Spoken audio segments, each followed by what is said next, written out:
Imagine trying to ace a school day or get through a work shift while your nose is staging rebellion. Your skin is breaking out in dramatic protests and your sleep schedule resembles a badly tuned radio.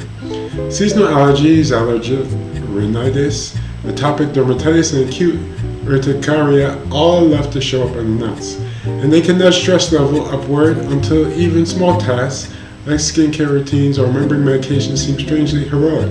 It doesn't help when treatment plans feel complicated, access to healthcare is spotty, or language and cultural barriers make instructions sound like riddles. Parents caring for kids with allergies often feel like they're navigating a maze of side effects, disease management tags, and the occasional moment of, wait, where did I put the epinephrine pen? But coping is really just about creams and inhalers. It's also about how we handle the emotions that swirl around chronic symptoms.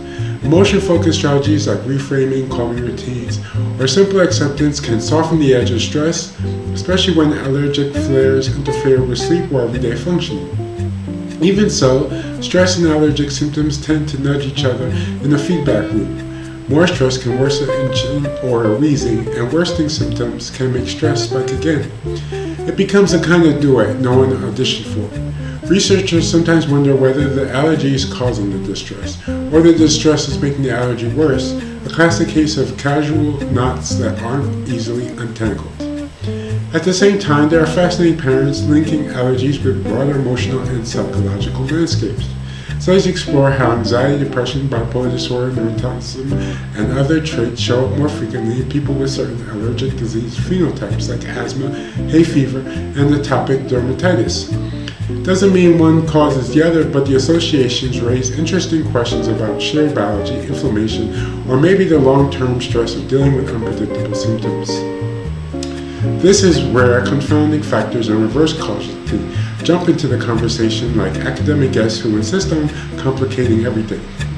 Behind all of this is the very human side of the story, a mix of frustration, forgetfulness, resilience, and humor that families and individuals bring to their allergy journey.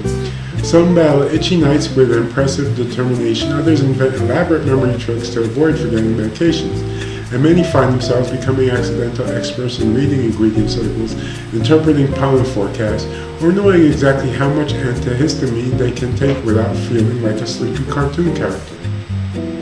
For those facing anaphylaxis risks, certain emergency medications like epinephrine become second nature due to sometimes responsible loans larger than anyone admits. But the ongoing dance between body and mind shows just how resourceful and tender humans can be when navigating something as deceptively small as a pollen grain that somehow manages to rearrange an entire day.